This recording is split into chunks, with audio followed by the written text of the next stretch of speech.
안녕하세요, 아큐입니다. 오늘은 감리자 선정에 대해서 이야기를 한번 해보려고 합니다. 건축주가 공사를 하기 위해서는 설계자, 시공자, 감리자, 아주 기본적으로 이렇게 세 사람이 필요합니다.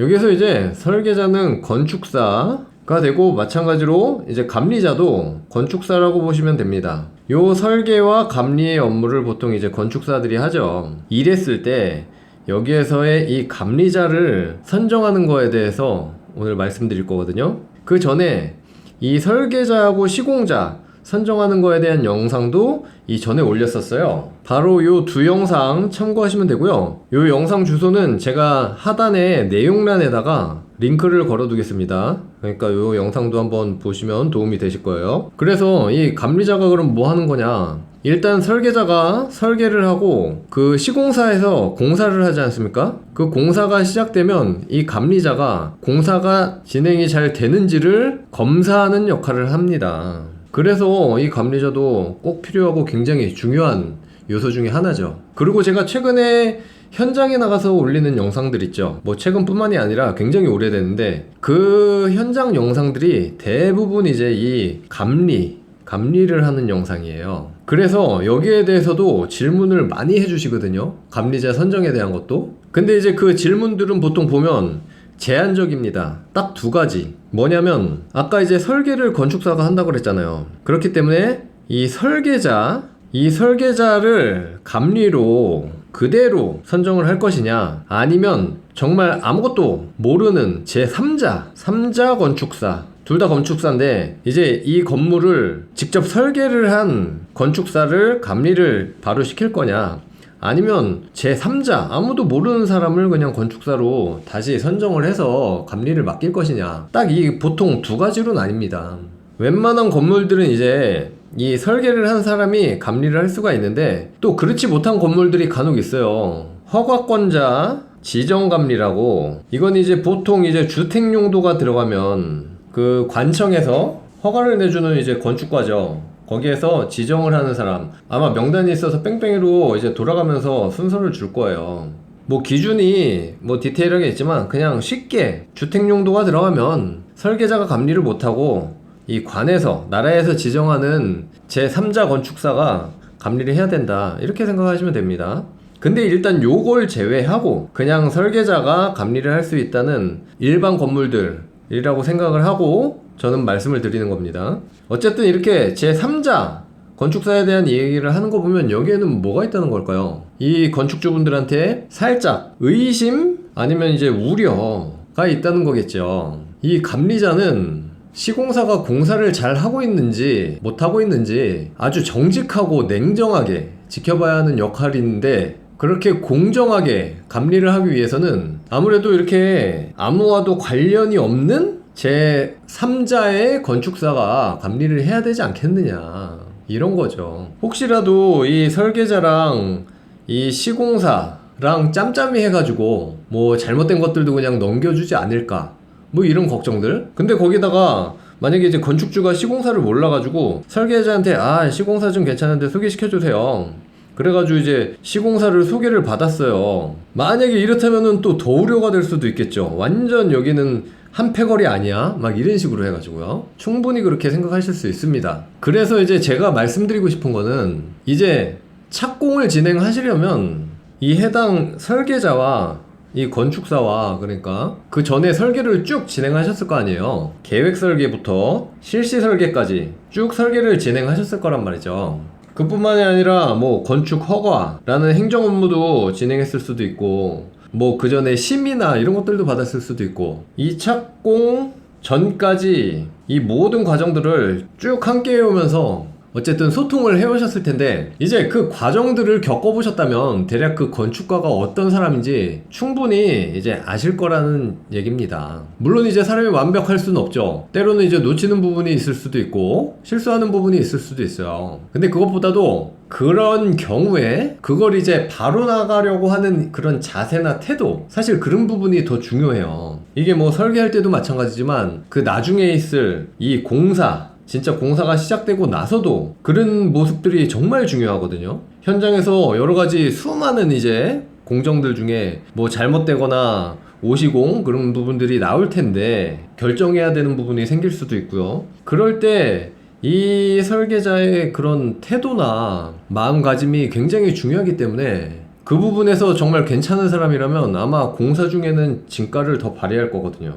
그래서 이 과정들 중에 이 건축사가 건축주의 마음에 들었다 그러면은 무조건 이 설계자가 감리를 같이 하는 게 낫습니다. 저는 그렇게 생각을 해요. 왜냐면 이제 똑같이 감리를 하더라도 이 건물의 설계 내용을 잘 알고 있느냐 없느냐에 따라, 아니면 뭐 디자인 의도를 잘 알고 있느냐 없느냐에 따라 진짜 정말 큰 차이가 있거든요. 그리고 이게 비상주 감리일 때는 더 차이가 크고요. 기본적으로 요 제3자 건축사가 감리를 한다면 아무래도 설계안이 생소할 수밖에 없습니다. 자기가 설계한 게 아니기 때문에 진짜 꼼꼼하게 알려면 시간을 정말 제대로 들여서 파악을 하고 진짜 감리에 임해야 될 텐데 그게 이제 현실적으로 쉽지는 않다. 사실 그렇게 시간을 투자하고 연구할 만큼 감리비가 크지가 않거든요. 아무래도 형식적인 감리가 되어질 수밖에 없을 겁니다. 그렇게 이제 현장에 나가서 이제 수많은 공종이 뒤섞이고 현장은 엄청 복잡하잖아요. 그 속에서 뭔가를 이제 잡아내야 되거든요. 맨눈으로 이거 뭔가 잘못된 것 같은데, 그러려면 기본으로 이 설계에 대해서 내 손바닥 안을 들여다보듯이 알고 있어야 된다. 사실 이 설계자가 감리를 하더라도 진짜 못 보고 지나치는 부분들도 많이 있어요.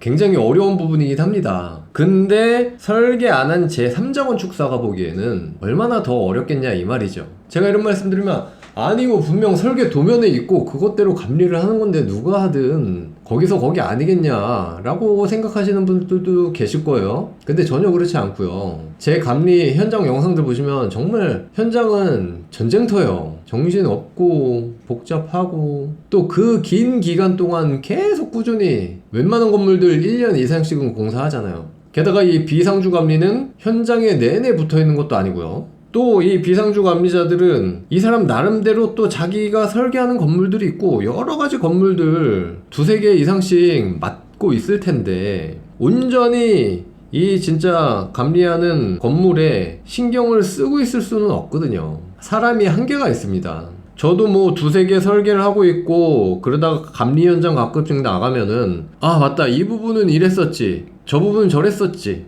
그럴 때가 가끔씩 있거든요. 사례를 좀 보여드릴게요. 자, 요 건물 이제 저희가 도곡동에다가 설계를 해가지고 거의 공사가 지금 마무리 돼가고 있는 건물이에요. 반대편에서 보면 이렇게 생겼고요. 이렇게 오각형이 두 개가 이렇게 띵띵 박혀있는 그런 디자인인데요. 이 건물의 건축주분이 굉장히 이제 디자인에 관심이 많으신 분이고 이제 저희가 그 디자인 하는 것들이 이 코드가 이제 건축주분하고 잘 맞아가지고 저희를 찾아주셨어요. 그래서 저희가 당연히 설계를 했고, 그렇지만 보통 저희가 설계를 하게 되면 감리를 같이 하는데 이 건물 같은 경우에는 감리자분이 따로 있어요. 가끔씩 그런 경우가 있는데요. 예를 들어 지인이 건축사분이에요. 근데 이제 그분한테 설계를 못 맡겼는데 감리도 안 맡기면은 조금 뭐 미안하거나 이런 인간적인 관계가 있으니까 감리는 이제 그분한테 맡기는 경우도 있고 등등 이제 여러 가지들 이유가 있는데 어쨌든 이 건물 같은 경우에는 저희가 설계는 했지만 감리는 다른 분이 하고 계셨거든요.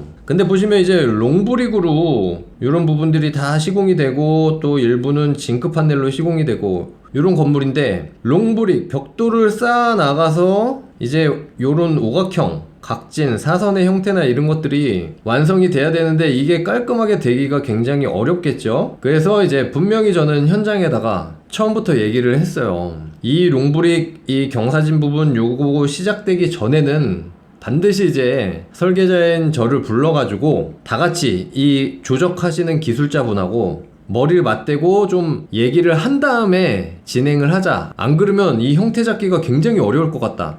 계속 저는 이 얘기를 하고 그날이 언제가 될지 뭐 일단은 기다리고 있었죠. 물론 그 전에 저희가 설계는 안 했지만 저희 같은 경우에는 그래도 건축주분과의 관계 때문에라도 아니면 또 AS 차원에서라도 현장에 가끔씩 한 번씩은 나갑니다. 중요한 공정이다 싶을 때는 이렇게 나가가지고 감리를 하긴 하는데, 감리라기보다 이제 훑어보는 거죠. 특별히 잘못된 부분이 없는지. 왜냐, 아까 말씀드렸던 이유로 감리자분이 제3의 감리자분이다 보니까 놓칠 수가 있잖아요. 그래서 한 번씩 나가는데, 이 건물 같은 경우에도 주기적으로 한 번씩은 나갔고, 꼭 그러면서도 벽돌, 조적 시공되는 그 전에는 무조건 한번 불러달라 그랬어요. 근데 왜 그런지 모르겠는데 이 현장 소장님도 자기가 말하길 그냥 귀신이 씌운 것 같대요. 그냥 진행을 하셨더라고요. 그것도 제가 이 벽돌 시공을 할 때가 된 것 같은데, 그러면서 한번 우연히 들려봤는데 여기를 하고 있던 거죠. 자, 그래서 그 결과물을 보여드릴까요? 그때 제가 현장에 갔을 때 요런 형태로 시공이 되고 있었어요. 자, 요 부분이 지금 여기 부분이거든요. 요 부분 굉장히 중요한 부분 아닙니까? 이 사선 올라가는데. 근데 보시면은 지금 벽돌이 모양이 누가 봐도 요 끄트머리 마골이 만나는 면이 모서리 쪽이 이상하지 않습니까? 이 롱브릭이 저희가 가끔씩 이렇게 한쪽이 사선으로 쳐진 이 롱브릭을 자주 쓰잖아요. 이 골 파진 느낌이 너무 좋거든요. 이게 음영도 쭉쭉 들어가고, 이걸로 시공을 하다 보니까 이 기술자분들도 여기 디테일을 어떻게 풀어야 되는지 모르겠는 거예요. 그러다 보니까 이렇게 그냥 싼 거예요. 이제 이가 다 하나도 안 맞잖아요. 그래서 제가 가가지고 깜짝 놀래가지고, 아니 이걸 왜 이렇게 싸고 있냐, 분명히 나를 부르라 그러지 않았냐 그랬더니 자기도 모르겠대요. 왜 안 부르고 그렇게 됐는지. 답답한 거죠. 그래서 일단 그 자리에서 이거는 이렇게 쌌으면 안 되고 여길 좀 깎아내고 따내고 했어야지, 그냥 이 온장을 사용해서 쌓으려니까 이렇게 모양이 안 맞는 거 아니냐. 엄청 쌓았습니다. 이거 무조건 뜯어 고쳐야 된다. 건설사에서는 이거 어떻게 해체하냐, 이미 이렇게 다 싼 거를. 다행히 이 아래쪽만 시공을 하고 있었고 이 위에 쪽은 아직 시공을 하기 전이라는 건 정말 다행이었어요. 제가 정말 타이밍이 이상하게 가고 싶었거든요. 타이밍 진짜 좋게 찾아간 거죠. 물론 이제 이 전에 갔더라면 더 좋았겠지만 그건 너무 욕심인 거고, 어쨌든 딱 여기 요렇게 2, 3층 부위 막 쌓고 있을 때 간 거니까. 그래서 제가 해결 방안은 제시해 줬는데 일단은 고치느냐 못 고치느냐가 중요한 적이었죠. 그래서 이 위에부터 한번 제가 제안한 방법으로 쌓아 보겠다 라고 하시더라고요. 그래서 제대로 되면 이제 여기에다가 다시 이걸 부시고 시공을 하겠다. 그렇게 해서 제가 뭐 3D로 모델링까지 다 해가지고, 왜냐면 현장에서 이해를 잘 못하시니까 어떻게 이 벽돌 하나하나를 깎아야 되는지 정말 디테일하게 작업까지 해가지고 바쁜 와중에도 그래가지고 보내드렸어요. 그래가지고 최종적으로 이렇게 잘 깔끔하게 시공이 돼 가고 있습니다. 이 모서리 보면은 전혀 이질감이 없죠. 이렇게 됐으면 그냥 멀리서 봐도 딱 보이는데, 이렇게 돼가지고 건축주분도 너무 이제 결과적으로는 좋아하고 저도 엄청 뿌듯하고, 아마 여기 건설사에서도 처음엔 그렇게 때려 죽어도 못한다 그랬다가 이렇게 하고 나서는 정말 거기서도 잘했다고 생각하실 겁니다 아마. 그리고 결과적으로는 저도 감사하죠. 결과적으로는 어쨌든 제 얘기를 들어준 거니까. 근데 제가 이 이야기를 왜 하겠습니까? 아까 그 제3의 설계자가 아닌 제3자의 건축사가 감리를 하다 보니까 이제 이런 디자인 의도라든지 이런 것들까지는 잘 파악을 할 수가 없는 거예요. 이 외에도 수많은 결정할 사항들이 있어요. 디자인적인 부분이나 기술적인 부분들 결정할 사항들이 있는데 제3자는 그런 거를 조금 알아채기가 힘들 수가 있습니다. 설계자만 못할 수밖에 없는 거죠. 그건 당연하죠. 자, 요 건물 같은 경우에 보시면은 요것도 저희가 설계는 했지만 감리는 안 한 건물이에요. 이것도 그런 사유가 있습니다. 지인 건축사분을 감리라도 이제 시켜드려야 되기 때문에, 마찬가지로 이것도 저희가 설계만 했는데, 이거 제가 영상에서도 말씀드렸거든요. 이 건물 준공될 때 준공 영상 가서 찍은 게 있어요. 그래서 이 건물 같은 경우에는 디자인이 이 메인 뷰에서 볼 때 이렇게 박스 두 덩이가 이렇게 띠가 가면서 UMS, RMS가 여기가 이제 분절된 거죠. 이 부분이 유리로 돌아가거든요. 근데 나중에 가서 봤더니 여기 보십시오. 여기가 이렇게 끊어져 있어야 되는데 여기가 이어져 있죠. 이 부분. 이 반대 방향에서 보면 지금 여기가 유리로 이렇게 돌아가서 끊어져 있어야 되는데 여기가 채워져 있어요. 이 석재로 이렇게 메꿔져 있잖아요.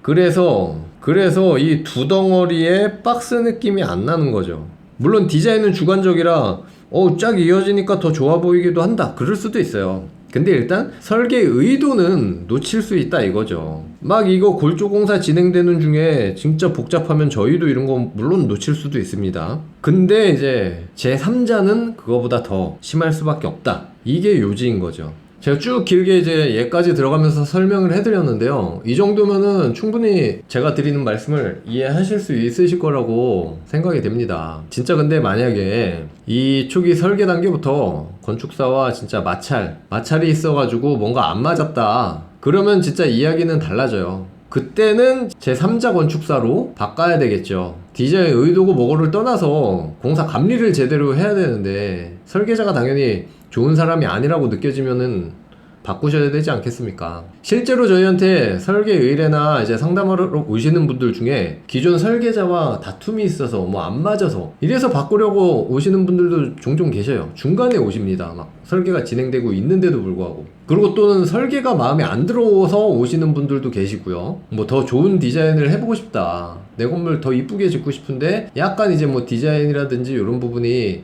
조금 부족할 수가 있잖아요. 그래서 오시는 분들도 있고요. 그럴 때는 어쩔 수 없이 뭐 바꾸셔야 된다 이거죠. 그렇게 된다면 진짜 그 설계자를 처음에 막 선정하려고 찾았듯이 감리자를 뭐 다시 찾는 수밖에 없고, 아니면 이제 그 허가권자한테 지정감리는 아니어도 아마 배정을 좀 하는데 도움을 달라, 그러면 안내를 해줄 겁니다. 나하고 안 맞는 사람이다, 그러면 그렇게라도 해서 바꿔야 된다.